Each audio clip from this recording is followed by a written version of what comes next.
प्याज को ना हम इस तरीके हाथ से मसलेंगे ताकि इसकी जो कलियां है ना वो सारी अलग हो जाए।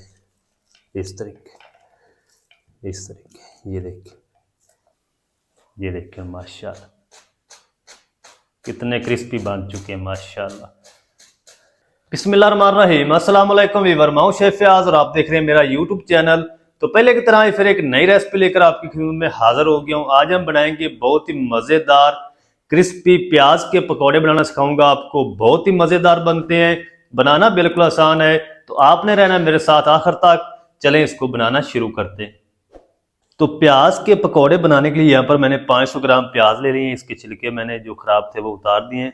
अब हम इनकी कटिंग करेंगे। प्याज की किस तरीके कटिंग करनी है तो आप देख लें अच्छी तरह। बिल्कुल आपने स्लाइस में इसको बारीक बारीक कटिंग करनी प्याज की, इस तरीके। ये देखिए इस तरीके के ये साइज में मोटे होने चाहिए। ज़्यादा आपने इनको बारीक भी नहीं करना, ज़्यादा आपने इसको मोटा भी रखना।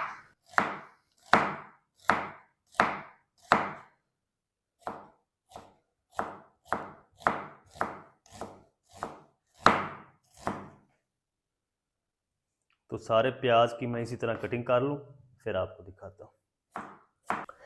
तो चलें जी, सारे प्याज की मैंने कटिंग कर ली है। अब हमने क्या करना है, एक हम प्लेट ले लेंगे और प्याज को ना हम इस तरीके हाथ से मसलेंगे ताकि इसकी जो कलियां है ना वो सारी अलग हो जाए। इस तरीके ये देखिए।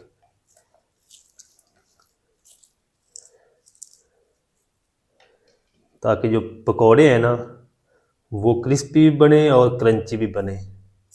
और ये बहुत ही मज़े के पकौड़े बनते हैं। जो तरीका मैं आपके साथ आज शेयर करने लगा हूँ, अंडा भी हम इसमें यूज़ करेंगे, कॉर्नफ्लोर भी यूज़ करेंगे और बेसन का भी यूज़ करेंगे इसमें। इस तरीके सारे मैं इसकी जो कलियां हैं वो अलग कर लूँ फिर मैं आपसे मिलता हूँ। तो चलें जी, सारे प्याज की जो कलियां हैं ना वो मैंने अलग अलग कर ली इस तरीके। और अब जो हमारे पकौड़े हैं ना वो इंशाल्लाह लच्छेदार बनकर रेडी होंगे। इसको हम साइड पे करते हैं और हरा धनिया, हरी मिर्च को चॉप कर लेते हैं। तो मेरे पास 3 से 4 हरी मिर्च है। इसको इस तरीके कट कर लेंगे फिर हम इसको चॉप करेंगे।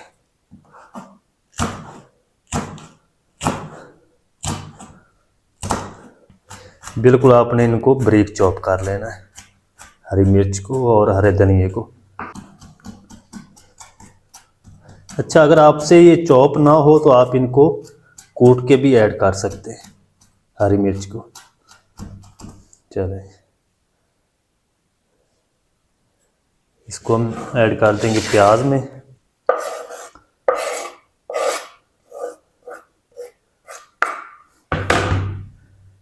चलें अब हम हरा धनिया भी कट कर लेंगे।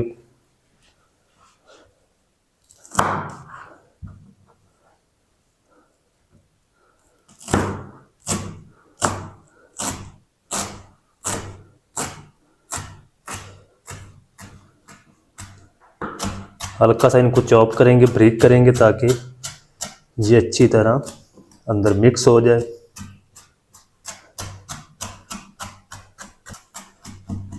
चलें इसको भी प्याज में शामिल कर देंगे।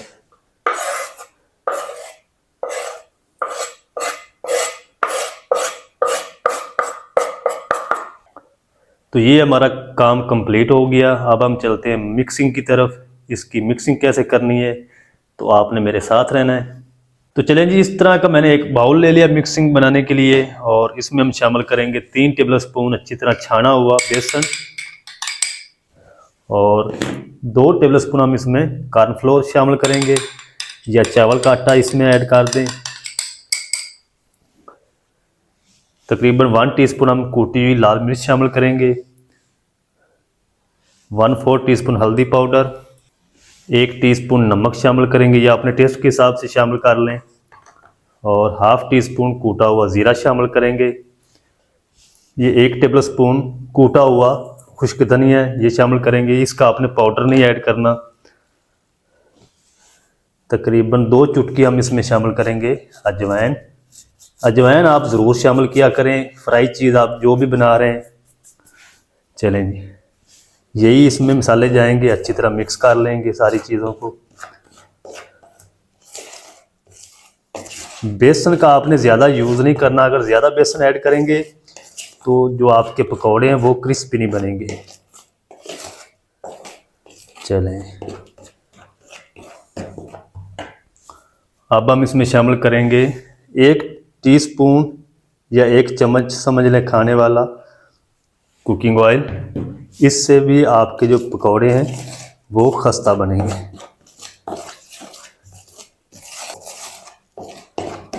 चलें, अभी हम इसमें पानी नहीं शामिल करेंगे।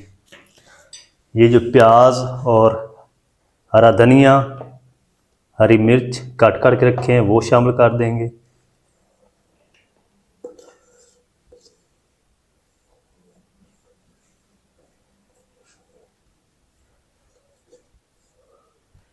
चलें, अब हम इसमें शामिल करेंगे 2 अंडे।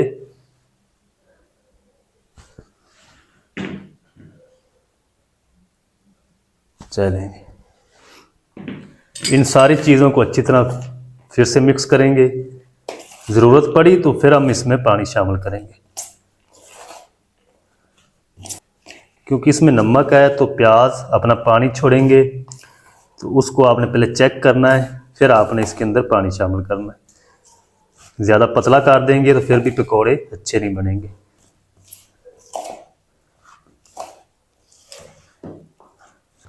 तो पकौड़ों को फ्राई करने के लिए यहाँ पर मैंने फ्राई पैन के अंदर थोड़ा सा ऑयल ले लिया है, इसको गर्म कर लिया है। तो ज़्यादा ऑयल का हम यूज़ नहीं करेंगे इस रेसिपी में, और इस तरीके हम ये बैटर लेंगे थोड़ा थोड़ा, और इसके हम पकौड़े बना के इसमें ऐड करते जाएंगे। तो फ्लेम को आपने बिल्कुल मीडियम टू लो रखना है, नहीं तो ऊपर से ये जल जाएंगे, अंदर से कच्चे रह जाएंगे। इस तरीके जिस साइज़ के आपने पकौड़े बनाने हो उस हिसाब के आप इसमें बना के शामिल करते जाएं, इस तरीके।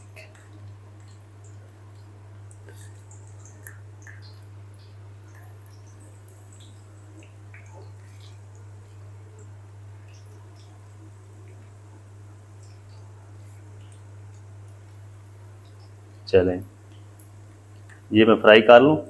1 मिनट तक हम इसी तरह फ्राई कर होने दूंगा। 1 मिनट के बाद हम इसकी साइड को चेंज करेंगे, तो आपने मेरे साथ रहना है।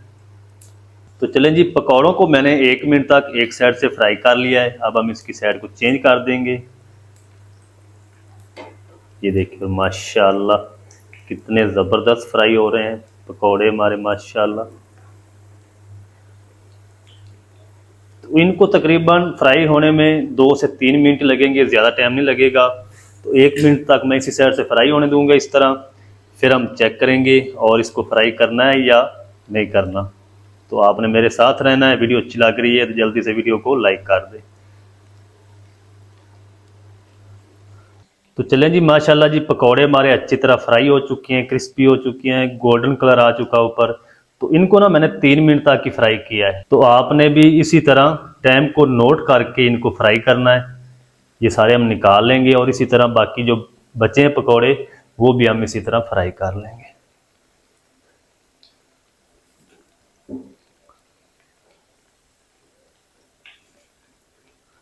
तो आप इंशाल्लाह एक बार इस तरीके ज़रूर ये अंडे और प्याज के साथ पकौड़े बनाएं, आपका दिल खुश हो जाएगा और आप जो आलू के पकौड़े बनते हैं ना उनको भी भूल जाएंगे। ये देखिए माशाल्लाह कितने क्रिस्पी बन चुके हैं माशाल्लाह। और बाकी जो बचे हैं वो भी हम इसी तरह फ्राई कर लेंगे।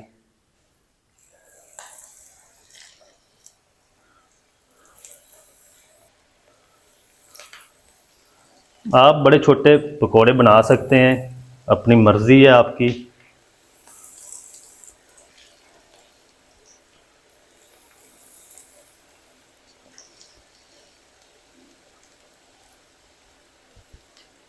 चलें, इनको भी मैं इसी तरह फ्राई कर लूँ फिर आपको दिखाता हूँ। तो चलें ये देखिए फिर माशाल्लाह कितने ज़बरदस्त पकोड़े हमारे बन चुके हैं।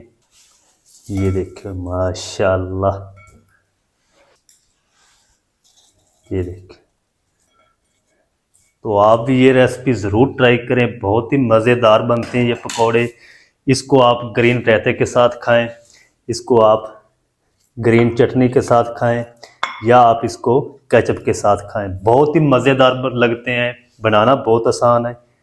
ये देखें माशाल्लाह कितने मज़ेदार बन चुके हैं। अच्छा, अगर आज की रेसिपी आपको हमारी अच्छी लगे तो वीडियो को लाइक कर दें। चैनल पर नए हैं तो चैनल को ज़रूर सब्सक्राइब करें और बेल आइकन को ऑल पर प्रेस करें, ताकि इस तरह की हर नई आने वाली वीडियो आप तक पहुंच सके। मिलते हैं एक नई वीडियो के साथ, तब तक के लिए शेफ फयाज को दीजिए इजाज़त। दुआओं में याद रखें। अल्लाह हाफिज़।